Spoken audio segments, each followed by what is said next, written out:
और किस तरह से इस पूरी गिरफ्तारी को लेकर जो राजनीति हो रही है, उसी पर आज हमारा विशेष है। शराब घोटाले में डूबी आम आदमी पार्टी। लगातार आम आदमी पार्टी का कहना है इस पूरी कार्रवाई पर कि ये कार्रवाई राजनीति से प्रेरित है, और वो उनका बार बार आम आदमी पार्टी का ये कहना है कि ये कार्रवाई विपक्षी एकता को देखते हुए सरकार में जो घबराहट है ये उसके कारण है। और वहीं दूसरी तरफ भारतीय जनता पार्टी का कहना है कि एक लंबी कार्रवाई आबकारी घोटाले को लेकर चल रही है, और उसी कार्रवाई के तहत कोई एक मंत्री या एक सांसद नहीं बल्कि मनीष सिसोदिया, संजय सिंह और अगला नंबर किसका, चर्चा इसी पर है। हमारे साथ अशोक टंडन जी जुड़ गए हैं, वरिष्ठ पत्रकार। अशोक जी, हमने ये देखा है भारतीय राजनीति में एक दौर ये भी था कि जब कोई दुर्घटना हो जाती थी तो नैतिक जिम्मेदारी लेकर मंत्री अपना इस्तीफा देते थे, वो दौर भी हमने देखा है। लेकिन आज हम देखते हैं जब इस तरह की कोई जांच होती है तो उस जांच में हिस्सा लेने के साथ साथ गिरफ्तारी के दौरान आप सड़क पे पूरा जुलूस निकालते हैं, आप लोगों के समर्थन की बात करते हैं। आज भी संजय सिंह जिस तरह से घर से निकले हैं तो ऐसे लग रहा था कि जैसे किसी बहुत बड़े युद्ध के लिए कोई नेता निकल रहा हो।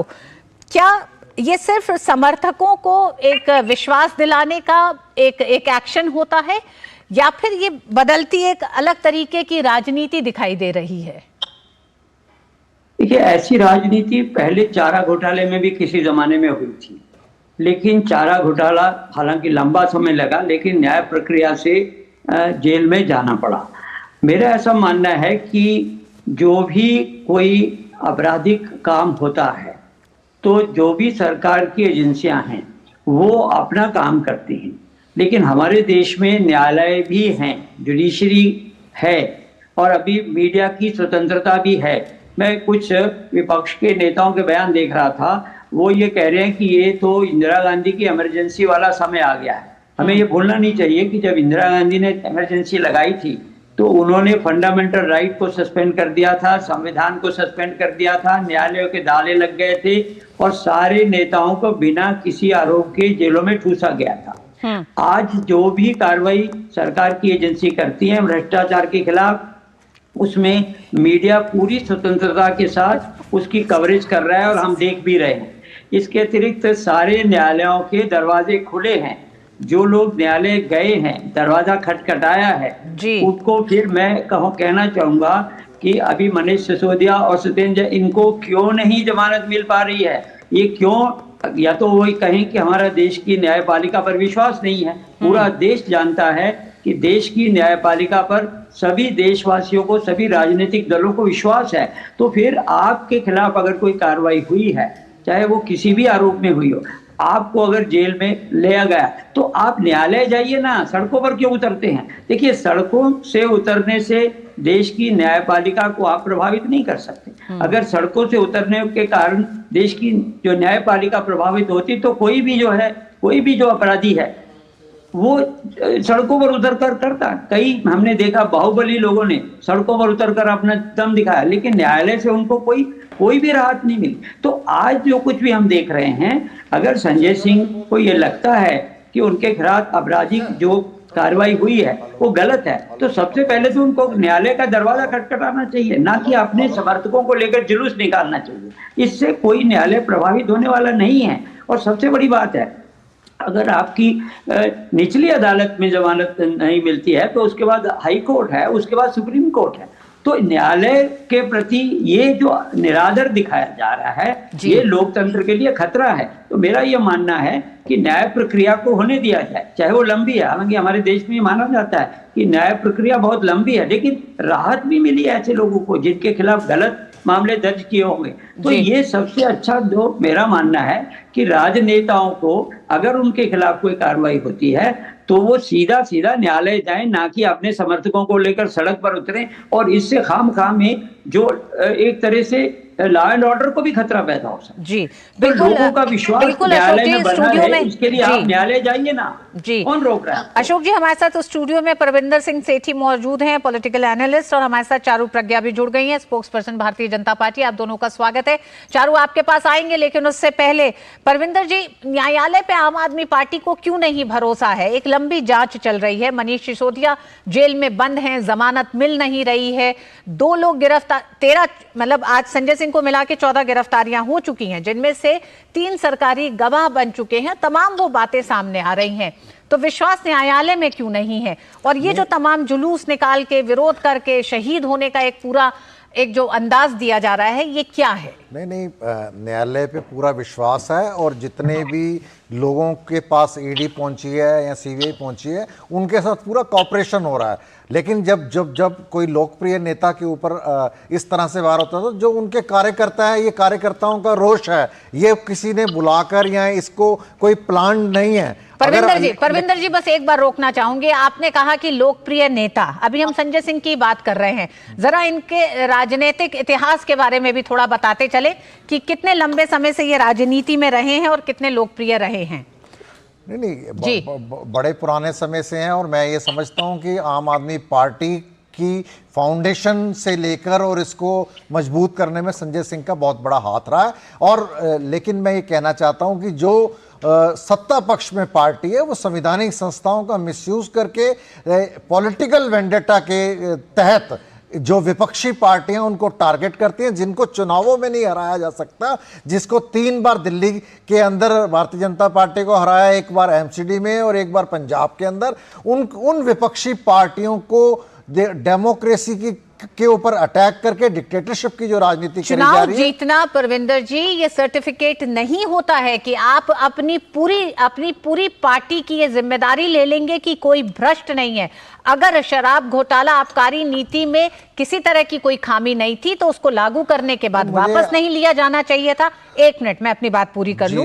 न लिया जाना चाहिए था, और फिर अगर वापस लिया गया है, तमाम सवाल उठ रहे हैं, तो जांच में सहयोग करना चाहिए। लेकिन आम आदमी पार्टी लगातार हर कदम पर सवाल ये उठाती है कि जांच एजेंसियां उनके साथ एक तरह से राजनीति के तहत ये कार्रवाई की जा रही है। प्रज्ञा हमारे साथ हैं। प्रज्ञा, एक तरह से टाइमिंग को लेकर सवाल हो रहा है। जी ऋतु जी नमस्ते।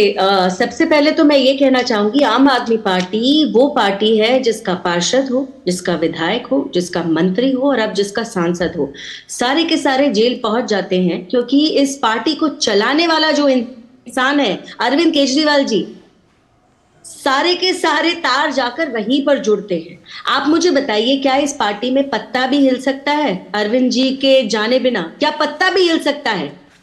तो सच्चाई ये है कि जिस तरीके से शराब घोटाला किया गया, यहां से जैसे पैसे चुराए गए, साइफन ऑफ करे गए, उस पैसे को अपनी पार्टी के काम के लिए, प्रचार के लिए इस्तेमाल किया गया, ये सारे के सारे लिंक अब ईडी के सामने हैं और ईडी के द्वारा कोर्ट के सामने रखे गए हैं।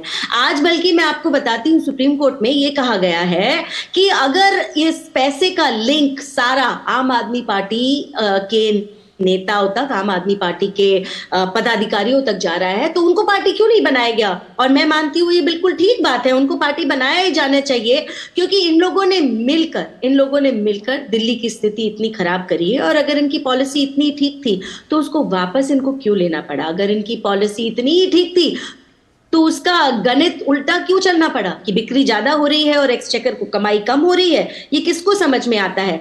आज मैं बस यही कहना चाहूंगी कि ईडी का जो फंदा है और ज्यादा नजदीक आ गया है अरविंद केजरीवाल के, और मैं इंतजार करूंगी इस केस में और ईडी क्या खुलासे करती है उसको जानने के, समझने के। और मैं विनती करूंगी ईडी से कि इस केस को आप जल्दी निपटाएं, क्योंकि जो देश की जनता का नुकसान आम आदमी पार्टी लगातार करे आ रही है। आप मुझे एक बात बताइए, ये 2 मंत्री, 2 इन्होंने नेता तो इतने समय से जेल में रखे थे, अब तीसरा भी वहीं पर पहुंच गया है, और जो 2 लोग आज भी जेल की सलाखों के पीछे है, 80% दिल्ली सरकार के पोर्टफोलियो इन लोगों के पास थे।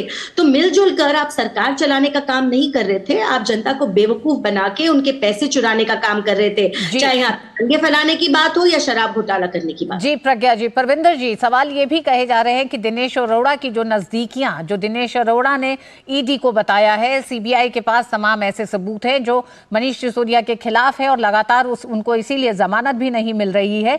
ये कहना है कि किस तरह से नजदीकियां मनीष सिसोदिया से बढ़ी, किस तरह से घर पर मीटिंग अरविंद केजरीवाल के हुई और उसके बाद ये तय हुआ कि कैसे एक तरह से पैसे की उगाही की जाए।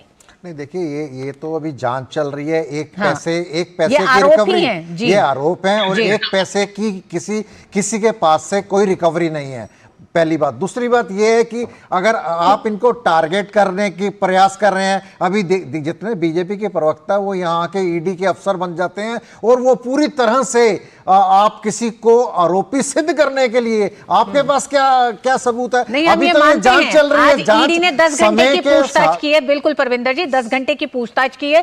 संजय सिंह को गिरफ्तार किया है। उनका मानना है कि कुछ और जानकारियां संजय सिंह से लेनी है। तो ईडी का एक तरह से लास्ट वर्ड होगा। ईडी जब उन तमाम जांच के बाद इन बातों को सामने रखेगी कि क्या आरोप सिद्ध होते दिखाई दे रहे हैं, तब ये बहस बढ़ती है। लेकिन अशोक टंडन जी, क्या हम ये देख रहे हैं कि सत्ता पक्ष और विपक्ष जो गठबंधन है, जैसे ही संजय सिंह की गिरफ्तारी हुई है, तमाम विपक्षी गठबंधनों के वो नेता बाहर आ गए जो नेता आज तक ये कहते थे कि आम आदमी पार्टी ने अगर कोई घोटाला किया है तो उस पर जांच होनी चाहिए, गिरफ्तारी होनी चाहिए, ट्रांसपेरेंसी होनी चाहिए। अराजक हो गई है आम आदमी पार्टी। आज वही कांग्रेस कहती है कि ये गलत हुआ है। आज वही तेजस्वी यादव, वही तमाम सहयोगी संगठन निकल के कह रहे हैं कि ये राजनीति से प्रेरित है, सरकार डर रही है विपक्षी गठबंधन की पूरी मजबूती से। ये बयान सब राजनीतिक हैं। देखिए, मैं आपको एक बात बताना चाहता हूं कि जब आम आदमी पार्टी के नेता जेल में जाते हैं और उनको आम आदमी पार्टी ही भुला देती है। आज वो आम आदमी पार्टी जो मनीष सिसोदिया को इतना महान नेता कहती थी और बहुत प्रभावशाली मंत्री कहती थी, आज अगर वो जेल में पड़े हैं तो कभी अरविंद केजरीवाल जी ने उसका चर्चा नहीं किया है। ये जितनी भी नए अलायंस की मीटिंगें होती हैं उनमें कभी केजरीवाल जी ने जाकर कहा कि मेरे मंत्री जो हैं वो जेल में ठूसे गए हैं। देखिए, एक जो मैं कहूँगा उसको मैं स्पेकुलेशन कह सकते हैं या लोगों में जो चर्चा है वो ये है कि अरविंद केजरीवाल जी अपने सभी वरिष्ठ साथियों से एक एक करके छुटकारा पा रहे हैं। देखिए, पहले योगेंद्र यादव गए, प्रशांत भूषण गए और इस तरह से हमने देखा कुमार विश्वास गए। जो बच गए, जिनका प्रभाव बढ़ा, जैसे कि मनीष सिसोदिया का प्रभाव बढ़ा, वो जब जेल में चले गए तो ये उनको भूल गए। लेकिन अशोक जी, अकेला एक मुख्यमंत्री सरकार चलाएगा कैसे? मतलब संकट तो ये है। आज संजय सिंह भी चले गए जी। कि क्या सचमुच में ये स्वयं भी ये चाहते हैं कि जो नेता इनके पार्टी में प्रभावी हो रहा हो उसको किसी बहाने में जेल जाने दो और फिर भूल जाओ उसको, तो डंप कर रहे हैं। तो ये जो एक लोगों में धारणा बनती जा रही है कि अपने एक एक करके सभी वरिष्ठ साथियों से छुटकारा पा रहे हैं, तो कहीं ऐसा तो नहीं है कि कल को अभी तो अकेले ही रह गए हैं, अकेले ही सरकार चला रहे हैं। तो ये जो एक धारणा पार्टी के बारे में बन रही है, तो जो लोग इनके समर्थन में आज जाकर खड़े होते हैं वो केवल राजनीतिक तौर पर मैं समझता हूं वो घड़ियाली आंसू हैं। अशोक जी, संजय सिंह की गिरफ्तारी के साथ क्या आपको लगता है आम आदमी पार्टी पर संकट बढ़ा है? क्योंकि दिनेश अरोड़ा ने बहुत साफ कहा है कि मुख्यमंत्री आवास पर ही उनकी मुलाकात अरविंद केजरीवाल से हुई। उस मुलाकात में भी संजय सिंह मौजूद थे। देखिए, ये जो आरोप प्रत्यारोप की बात है, राजनीति अलग है। कानून अपना काम कर रहा है, कानून ने हर केस में किया है। मेरा ऐसा मानना है कि अगर कानूनी कार्रवाई गलत है या गलत थी, चाहे वो मनीष सिसोदिया की हो, चाहे सत्येंद्र जैन की हो या आप संजय सिंह की हो, तो आप जाइए ना न्यायालय में। इस देश के न्यायालय के दरवाजे खुले हैं। अगर एक लोअर कोर्ट आपको जमानत नहीं देती तो हाई कोर्ट जाइए, हाई कोर्ट नहीं देती सुप्रीम कोर्ट जाइए। लेकिन आपने तो अपने जेल में गए हुए नेताओं को छोड़ दिया, उनको डंप कर दिया। क्यों नहीं केजरीवाल जाकर सुप्रीम कोर्ट में अपील करते कि क्यों मेरे मंत्रियों को बंद करके रखा है, क्यों नहीं कार्रवाई जल्दी होती? लेकिन वो भूल गए, वो तो अपनी राजनीति करने में लगे। तो मेरा ऐसा मानना है कि सब चीजों से आम आदमी पार्टी के साथ गिर रही है। परविंदर जी, जो ऐसा लग रहा था कि आपने आबकारी नीति आम आदमी पार्टी ने बनाई, जारी की और उसको वापस ले लिया तो मामला खत्म हो गया, लेकिन ये दिखता नहीं है। 15 महीने की ईडी सीबीआई की पूरी जांच में तकरीबन 14 लोग गिरफ्तार हुए हैं और कई ऐसे बड़े खुलासे सामने आ रहे हैं। अब जो लगता है कि ईडी की आगे की कार्रवाई या जांच आगे बढ़ेगी तो आंच अरविंद केजरीवाल तक पहुंचती दिखाई दे रही है। नहीं देखिए, जब जब ये जो जांच शुरू हुई है और यहाँ पे जो आबकारी नीति है, भारतीय जनता पार्टी के एलजी ने उसको इम्प्लीमेंट नहीं होने दिया, आखिरकार उसको वापस लेना पड़ा। उसी बात की तो जो विपक्ष के अंदर वो है कि ये विपक्षी दलों के जो नेता हैं उनको टारगेट करने का काम करते हैं और संवैधानिक संस्थाओं का मिसयूज करते हैं। जब ईडी का ऑफिसर जाके कोर्ट में खड़ा होके जज साहब को बोलेगा कि मुझे इनको चाहिए, कस्टडी में चाहिए, तो उनको कस्टडी मिलेगी। जब तक ईडी अफसर नहीं जाएगा उनकी जमानत नहीं होगी। परविंदर जी, सिर्फ कहने से नहीं है, सबूतों पे चलती है कानूनी कार्रवाई। ईडी और सीबीआई आप बताइए। ईडी और सीबीआई अपने साथ सबूतों को लेके जाती है। आप जिस तरह से कह रहे हैं उससे लग रहा है कि 15 महीने से ईडी और सीबीआई किसी एक कमरे में बैठ के सिर्फ कुछ तैयार कर रही है। माफ करिएगा, जनता आज बहुत सारी चीजों को समझती जानती है और वो ये भी जानना चाहती है कि आखिर क्या आधार रहे, क्या वो आरोप रहे जिन आधार पर आज संजय सिंह की गिरफ्तारी हुई है और इससे पहले 13 लोगों की गिरफ्तारियां हुई हैं। आबकारी नीति दिल्ली वालों के लिए उनके एक तरह से उनके तमाम उन हितों से जुड़ी हुई थी, क्योंकि लगातार आबकारी नीति को लेकर दिल्ली के लोग कंप्लेंट कर रहे थे। उनका ये कहना था कि इस नीति में तमाम त्रुटियां हैं जो आम आदमी के लिए नुकसानदायक रहेंगी। बहुत बहुत धन्यवाद आप तीनों का चर्चा में शामिल होने के लिए। Thank you. और वक्त एक छोटे से